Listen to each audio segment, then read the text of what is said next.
The Director of National Intelligence giving a firm warning about foreign threats. Cybersecurity workers are scrambling, trying to protect the election. Make sure nothing happens here. Millions of early votes, as Nina was talking about, are already pouring in. We'll have the very latest on that when we come back.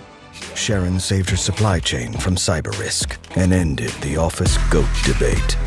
We also were talking to Nina about the early voting. There's a lot of that going on as well in states across the country. The Office of the Director of National Intelligence today had a warning about it, saying that foreign countries, Russia, China, and Iran, are not only trying to influence the election, but will continue to push misinformation after election day, trying to stoke unrest around the country. Let's bring Bob Kolasky in on this. He's our guy on the cyber stuff all the time, the former director for cybersecurity, Department of Homeland Security.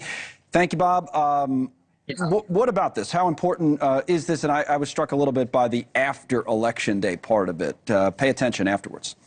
Yeah, I think that's probably a reality that it's likely that we won't know exactly what happened. The final vote count, obviously the votes don't get certified till January. So there's going to be a period after the election where there's still going to be a little bit of uncertainty. It's a close election. There's going to be there could be recounts. There's going to be reviews of what's going on, still counting of the votes. And you could expect foreign adversary countries, Russia, China, Iran, to continue to push misinformation during that period.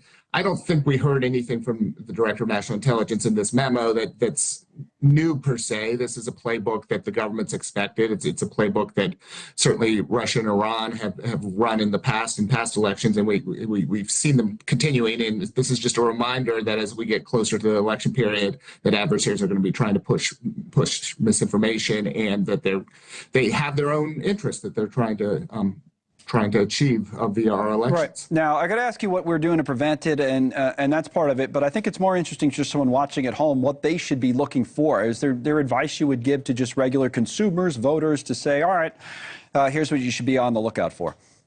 Yeah, there's a longer term argument that we've talked about over time of how you build resilience to misinformation. But what we're talking about right now is really in the next 2 weeks, making sure that voters have accurate information about how they vote, when they vote, where they should vote around that, and be looking for sources for accurate information. And so, first of all, voters should be looking to their state and local election officials to get information about the polling place. If they hear anything that seems different than how they voted in the past, they should go check with the state and local election officials about that information.